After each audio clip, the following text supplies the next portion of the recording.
ಪ್ರಯುಕ್ತ ನಮ್ಮ ಜನಸ್ನೇಹಿ ನಿರಾಶ್ರಿತರ ಆಶ್ರಮದಲ್ಲಿರ್ತಕ್ಕಂಥ ದೇವರ ಮಕ್ಕಳ ಆಶೀರ್ವಾದ ಪಡಿಬೇಕಂತ ಬಂದಿದ್ದಾರೆ.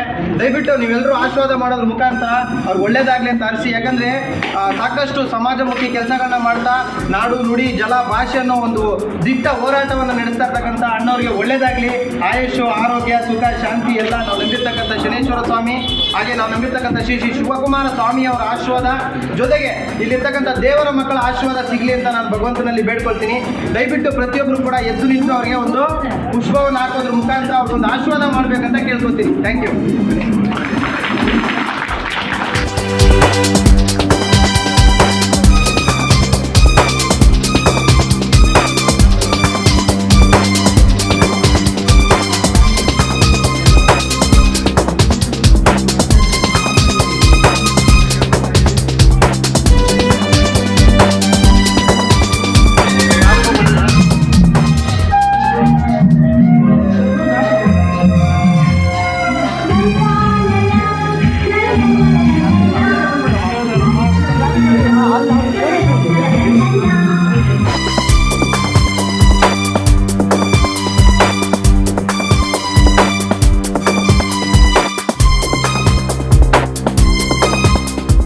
ಏನು ದೇವರ ಮಕ್ಕಳು ಅಂತ ನಾವು ಹೇಳ್ತೀವಿ, ಅವರ ಜೊತೆ ನಮ್ಮ ರಾಜ್ಯಾಧ್ಯಕ್ಷ ಆಚರಣೆ ಮಾಡ್ಕೊತಾ ಇದ್ದಾರೆ. ಯಾರೂ ಸಹ ಇಲ್ಲಿ ಮುಂದೆ ಬಂದು ಹಾರ ಹಾಕೋದ್ರಲ್ಲಿ ಮಾಡೋದು ಬೇಡ. ಮತ್ತು ಅವ್ರು ಮುಗಿದ ನಂತರ ನಮ್ಮ ಕಾರ್ಯಕರ್ತರೆಲ್ಲ ಭಾಗವಹಿಸೋಣ. ಈ ಸಂದರ್ಭದಲ್ಲಿ ಅರ್ಥಪೂರ್ಣವಾಗಿ ನಾವೆಲ್ಲ ಭಾಗವಹಿಸೋಣ ಅಂತ ಕೇಳಿದಂತ ಈ ಒಂದು ಜನಸ್ನೇಹಿ ಆಶ್ರಮವನ್ನ ಕಷ್ಟ ನೋವು ನಲಿವು ಎಲ್ಲದರಲ್ಲೂ ಭಾಗಿಯಾಗಿ ಇವತ್ತು ನೆಟ್ಕೊಂಡು ಬಂದಿರ್ತಕ್ಕಂಥ ಯೋಗೇಶ್ ಅವರು ನಮಗೆ ಒಂದು ಅವಕಾಶ ಕೊಟ್ಟಿದ್ದಾರೆ. ಜನಸ್ನೇಹಿ ಸಂಸ್ಥಾಪಕರಾದಂಥ ಯೋಗೇಶ್ ಅವರಿಗೆ ಗೌರವ ಸಮರ್ಪಣೆ ಮಾಡುವ ಮುಖಾಂತರವಾಗಿ ಅವರಿಗೆ ಸಂಘಟನೆಯಿಂದ ಅಭಿನಂದನೆಯನ್ನು ಸಲ್ಲಿಸತಕ್ಕಂಥ ಕಾರ್ಯಕ್ರಮ ನಡೀತಾ ಇದೆ. ಅವರಿಗೆ ಇನ್ನೂ ಹೆಚ್ಚು ಆಯುರ ಆರೋಗ್ಯ ಐಶ್ವರ್ಯ ಕೊಟ್ಟು ಕಾಪಾಡಲಿ ಮತ್ತು ಈ ಸೇವೆ ಮಾಡೋದಕ್ಕೆ ಇನ್ನೂ ಅವರಿಗೆ ಶಕ್ತಿಯನ್ನು ಕೊಡಲಿ ಅಂತ ಭಗವಂತನಲ್ಲಿ ಪ್ರಾರ್ಥನೆ ಮಾಡಿಕೊಳ್ತಾ ನಮ್ಮ ರಾಜ್ಯಾಧ್ಯಕ್ಷರಿಂದ ಎರಡು ಮಾತುಗಳನ್ನ ಅವರಿಗೆ ಹಾಗೂ ನಮ್ಮನ್ನೆಲ್ಲ ಕುರಿತು ನಮ್ಮ ರಾಜ್ಯಾಧ್ಯಕ್ಷರು ಮಾತಾಡಬೇಕು ಅಂತ ನಾವು ಅವರಿಗೆ ಪ್ರಾರ್ಥನೆ ಮಾಡಬೇಕಾಗಿ. ಮೊದಲಿಗೆ ನನ್ನ ಕುಟುಂಬದ ಎಲ್ಲ ಸದಸ್ಯರು, ಶಿವರಾಮೇಗೌಡ ಕರ್ನಾಟಕ ರಕ್ಷಣಾ ವೇದಿಕೆಯ ಕುಟುಂಬದ ಎಲ್ಲ ಸದಸ್ಯರಿಗೆ ಹೃದಯಪೂರ್ವಕವಾಗಿ ಧನ್ಯವಾದಗಳನ್ನ ಅರ್ಪಿಸ್ತೀನಿ. ಈ ಜನ್ಮದಿನವನ್ನು ನಾನು ಈ ಬಾರಿ ಆಚರಿಸ್ಕೋಬಾರ್ದು ಅಂತಕ್ಕಂಥ ನಿಲುವನ್ನು ತಗೊಂಡಿದ್ದೆ. ನಾನು ಧರ್ಮಸ್ಥಳಕ್ಕೆ ಹೋಗ್ಬೇಕು ಅಂತ ನಿನ್ನೆನೆ ನಾನು ಎಲ್ಲ ವ್ಯವಸ್ಥೆ ಮಾಡಿಕೊಂಡಿದ್ದೆ.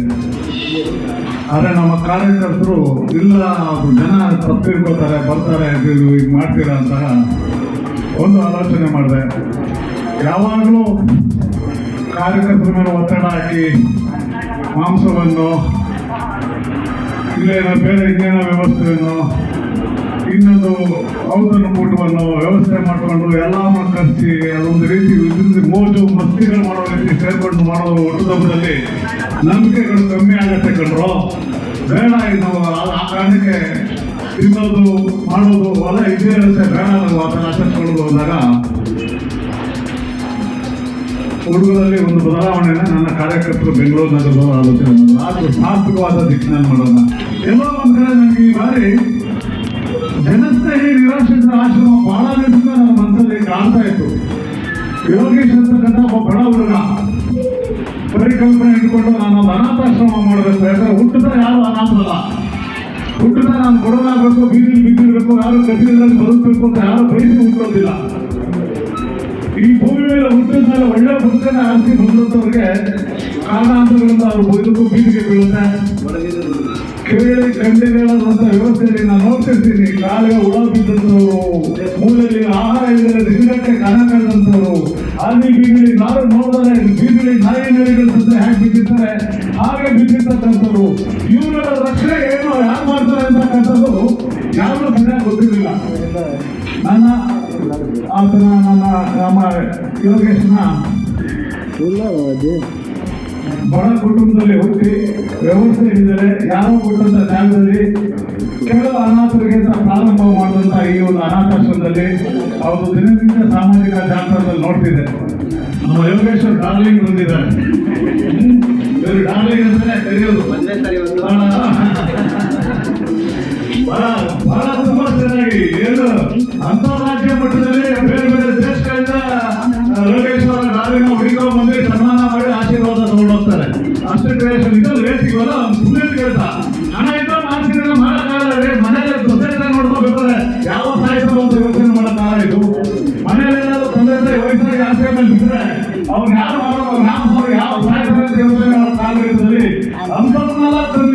ಆ ನಿರಾಶ್ರಿತರಿಗೆ ನಿಮ್ಮನ್ನ ದೇವರ ಮಕ್ಕಳು ಅಂತ ಕರೆದಿ ಈ ಸೇವೆಯನ್ನ ಮಾಡ್ತಕ್ಕಂಥ ಯೋಗೇಶ್ಗೆ ಭಗವಂತ ಮನಸ್ಪೂರ್ವಕವಾಗಿ ಹೇಳ್ತೀನಿ, ಅದೇನೇನೋ ಪುಣ್ಯದ ಕೆಲಸಗಳಿವೆ ಅದೆಲ್ಲವೂ ಸಹ ಯೋಗೇಶ್ಗೆ ಕೊಡ್ಲಿ ಅಂತಕ್ಕಂಥ ನಾವು ನನ್ನ ಬಗ್ಗೆ ನಾನು ಹೇಳ್ಬೇಕು ಅಂದ್ರೆ ನಾನೊಬ್ಬ ಟ್ಯಾಕ್ಸಿ ಚಾಲಕ. ನನ್ನ ತಂದೆಯವರು ಎಳ್ನೀರು ವ್ಯಾಪಾರ ಮಾಡಿ, ಹೂವು ವ್ಯಾಪಾರ ಮಾಡಿ ನನ್ನನ್ನು ಕಷ್ಟಪಟ್ಟು ಇಲ್ಲಿವರೆಗೂ ಬೆಳೆಸಿದ್ರು. ಇವತ್ತು ಸರ್ಕಾರದ ಯಾವುದೇ ಅನುದಾನಗಳನ್ನ ತಗೊಳ್ಳದೆ, ಗಣ್ಯ ವ್ಯಕ್ತಿಗಳ ಸಹಕಾರ ಇಲ್ಲದೆ, ಯಾವುದೇ ದೊಡ್ಡ ದೊಡ್ಡ ವ್ಯಕ್ತಿಗಳ ಹತ್ರ ಹೋಗಿ ನಾನು ಆಶ್ರಮ ನಡೆಸ್ತಾ ಇದ್ದೀನಿ ಸಹಾಯ ಮಾಡಿ ಅಂತ ಕೇಳದೆ, ಅಥವಾ ಯಾವ್ದಾವ್ದೋ ಅಂಗಡಿಗಳಲ್ಲಿ ಬಾಕಿ ಇಟ್ಟು ಕಲೆಕ್ಷನ್ ಮಾಡದೆ, ದಯವಿಟ್ಟು ಪ್ರತಿಯೊಬ್ಬರು ವಿಷಯಗಳನ್ನ ಕ್ಲೀನಾಗಿ ಅರ್ಥ ಮಾಡ್ಕೋಬೇಕು. ಸಿಗ್ನಲ್ಗಳಲ್ಲಿ ಹುಡುಗರನ್ನ ನಿಲ್ಲಿಸಿ ಕಲೆಕ್ಷನ್ ಮಾಡದೆ, ನಮ್ಮ ಆಶ್ರಮದ ಹೆಸರಲ್ಲಿ ಟೆಲಿಕಾಲಿಂಗ್ ಮಾಡಿ ಲಕ್ಷ ಲಕ್ಷ ಅರ್ನಿಂಗ್ ಮಾಡದೆ, ಅಥವಾ ನೀವೇ ಎಲ್ಲೋ ಕೊಡ್ತೀರಾ ಬಂದಿಸ್ಕೊಂಡೋಗಿ ಸರ್ ಅಂದ್ರೂ ನಾವು ಬರದೆ, ಇವತ್ತು 90 ಜನ ನಿರಾಶ್ರಿತರೆಂಬ ದೇವರ ಮಕ್ಕಳನ್ನ ಸಾಕ್ತಾ ಇದ್ದೀನಿ ಅಂದ್ರೆ ಅದು ನಿಜವಾಗ್ಲೂ ನಮ್ಮಿಂದ ಅಲ್ಲ, ಕರ್ನಾಟಕದ ಎಲ್ಲರ ಆಶೀರ್ವಾದದಿಂದ, ನಾನು ನಂಬಿರ್ತಕ್ಕಂಥ ಶನೇಶ್ವರ ಸ್ವಾಮಿ ಹಾಗೆ ಶ್ರೀ ಶಿವಕುಮಾರ ಸ್ವಾಮಿಯವರ ಆಶೀರ್ವಾದದಿಂದ ನಡೀತಾ ಇದೆ. ತುಂಬಾ ಬೇಜಾರಾಗುತ್ತೆ ಇವತ್ತು ನಮ್ಮ ಸಮಾಜದಲ್ಲಿ. ಯಾಕೆ ಅಂತ ಕೇಳಿದ್ರೆ, ಇವತ್ತು ನಮ್ಮ ಕರ್ನಾಟಕದಲ್ಲಿ ಈ ರೀತಿ ಅನಾಥರು, ನಿರ್ಗತಿಕರು, ಅಸಹಾಯಕರು ರಸ್ತೆಯಲ್ಲಿ ಊಟ ನೀರು ಇಲ್ಲದೆ ಬೀದಿಲಿ ಸಾಯ್ತಾ ಇದ್ದಾರೆ. ಆದ್ರೆ ಇವ್ರನ್ನ ನೋಡೋದಕ್ಕಾಗಲಿ, ಇವ್ರಿಗೆ ಆಶೀರ್ವಾದ ಮಾಡೋದಕ್ಕಾಗಲಿ, ಇದರ ಸಪೋರ್ಟ್ ಮಾಡೋದಕ್ಕಾಗಲಿ, ಇವರ ದಿನನಿತ್ಯದ ಖರ್ಚುಗಳನ್ನ ಭರಿಸೋದಕ್ಕಾಗಲಿ ಯಾವುದೇ ಗಣ್ಯ ವ್ಯಕ್ತಿಗಳು ಮುಂದೆ ಬರ್ತಾ ಇಲ್ಲ. ನನಗೂ 4-5 ವರ್ಷಗಳಿಂದ ತುಂಬಾ ಚಿಂತೆ ಆಗಿತ್ತು, ಯಾಕೆ ಈ ದೊಡ್ಡ ದೊಡ್ಡ ವ್ಯಕ್ತಿಗಳಾಗಿರ್ಬೋದು, ರಾಜಕಾರಣಿಗಳಾಗಿರ್ಬೋದು ನಮ್ಮ ಆಶ್ರಮದ ಒಳಗಡೆ ಕಾಲಿತಾ ಇಲ್ಲ ಅಂತ. ಒಂದು ಫೈನಲ್ ಆಗಿ ನನಗೆ ಅರ್ಥ ಆಯ್ತು, ಈ 90 ಜನರ ಹತ್ರ ವೋಟರ್ ಐಡಿ ಇಲ್ಲ ಅಂತ. ಅಕಸ್ಮಾತ್ ಇವರು 90 ಜನರ ಹತ್ರ ವೋಟರ್ ಐಡಿ ಇದ್ದಿದ್ರೆ ಖಂಡಿತವಾಗ್ಲೂ ನನಗೂ ಸರ್ಕಾರದಲ್ಲಿ ಸಿಕ್ಕಂತ ಸವಲತ್ತುಗಳಾಗಿರ್ಬೋದು, MLA MP ಗಳ ಸಪೋರ್ಟ್ ಆಗಿರ್ಬೋದು ಸಿಕ್ಕಿತ್ತು ಅಂತ ನನಗೆ ಅನಿಸ್ತಾ ಇದೆ. ದಯವಿಟ್ಟು ಯಾರು ನಿರಾಶ್ರಲ್ಲ, ದೇವ್ರ ಮಕ್ಕಳು ಯಾರು ಇದ್ದವ್ರಿಗೆ ನಾವಿದ್ದೀವಿ ಅನ್ನೋ ಒಂದು ಭರವಸೆ ಮೂಡಿಸ್ತಾ ಇದ್ದೀವಿ. ಇವತ್ತು ಸೊಂಡೆಗುಪ್ಪ ಗ್ರಾಮದಲ್ಲಿ ಈ ಜಾಗವನ್ನ ಬಾಡಿಗೆ ತಗೊಂಡು ನಾನು ನಡೆಸ್ತಾ ಇದ್ದೀನಿ. 20,000 ಬಾಡಿಗೆ. ನಾನು ಓಪನ್ ಆಗಿ ಒಂದು ಚಾಲೆಂಜ್ ಹಾಕ್ತೀನಿ, ನನ್ನ ಹೆಸರಲ್ಲಿ, ನನ್ನ ಹೆಂಡತಿ ಹೆಸರಲ್ಲಿ, ನನ್ನ ತಂದೆ ಹೆಸರಲ್ಲಿ 6 ಅಡಿ 3 ಅಡಿ ಜಾಗ ಇದ್ರು ಕೂಡ ಡೈರೆಕ್ಟ್ ಆಗಿ ನೀವು ಯಾರು ಬೇಕಾದ್ರೂ ಬಂದು ಪ್ರಶ್ನೆ ಮಾಡ್ಬೋದು. ಇವತ್ತು ಕೂಡ ಕುರುಬಳ್ಳಿಯಲ್ಲಿ ಬಾಡಿಗೆ ಮನೆಯಲ್ಲಿ ವಾಸ ಮಾಡ್ತಾ ಇದ್ದೀನಿ. ಅದು ಸಿಂಗಲ್ BHK. 10 ವರ್ಷದಿಂದ ಅದೇ ಮನೆಯಲ್ಲಿ ಇದ್ದೀನಿ. 3 ಚೇರ್ ಕೂಡ ನನ್ನ ಮನೆ ನಿಮ್ಗೆ ಸಿಗೋದಿಲ್ಲ. ಅಂದ್ರೆ ಒಂದು ಪ್ರಾಮಾಣಿಕವಾದಂತ ಕೆಲಸಕ್ಕೆ ಸಾಕಷ್ಟು ಜನ ವಿರೋಧಿಗಳು ಬರ್ತಾರೆ. ಈ ಜಮೀನೋ ಬರುತ್ತೆ, ಹೇಗೋ ಬರುತ್ತೆ, ಯಾರೋ ಕೊಡ್ತಾರೆ, ಗೌರ್ಮೆಂಟ್ ಫಂಡ್ ಬರುತ್ತೆ, ಅವ್ರು ಕೊಡ್ತಾರೆ, ಇವ್ರು ಕೊಡ್ತಾರೆ ಅಂತ ತುಂಬಾ ವಿಚಿತ್ರವಾಗಿ ಮಾತಾಡೋದನ್ನ ಬಿಟ್ಟು ಇಲ್ಲಿ ಬಂದು ಪರಿಸ್ಥಿತಿಗಳನ್ನ ನೋಡಿ ದಯವಿಟ್ಟು ಇವತ್ತು ಹಸು ತಣ್ಣಿ ಎತ್ಬೇಕಂದ್ರೂ ಗ್ಲೌಸ್ ಹಾಕೊಂಡು ಎತ್ಕೊಳ್ಳೋಂತ ಕಾಲ ಬಂದಿದೆ ಇವಾಗ.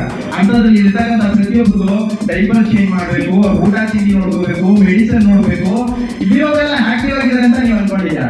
BP, ಶುಗರ್, ಏಡ್ಸು, HIV, ಕುಷ್ಠರೋಗ, TB ರೋಗ ಇರೋದನ್ನು ಕೂಡ ನಾವು ಕರ್ಕೊಂಡ್ ಬರ್ತೀವಿ.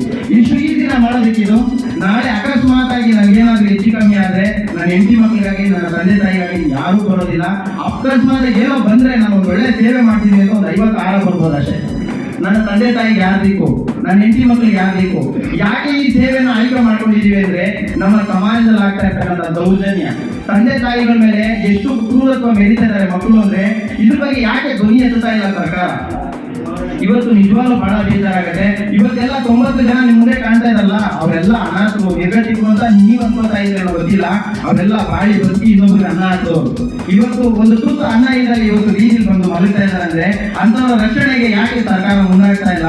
ಇವತ್ತು ನೀವು ನಿಜವಾಗಿ ಹೇಳ್ತೀನಿ, ಒಂದು ರೌಂಡ್ ಹಾಕೊಂಡ್ಬಂದ್ರೆ ಸಿಟಿ ಒಳಗಡೆ ನಿಮ್ಗೊಂದು 1000 ಜನ ನಿರಾಶ್ರಿತರು ಸಿಗ್ತಾರೆ ಸರ್.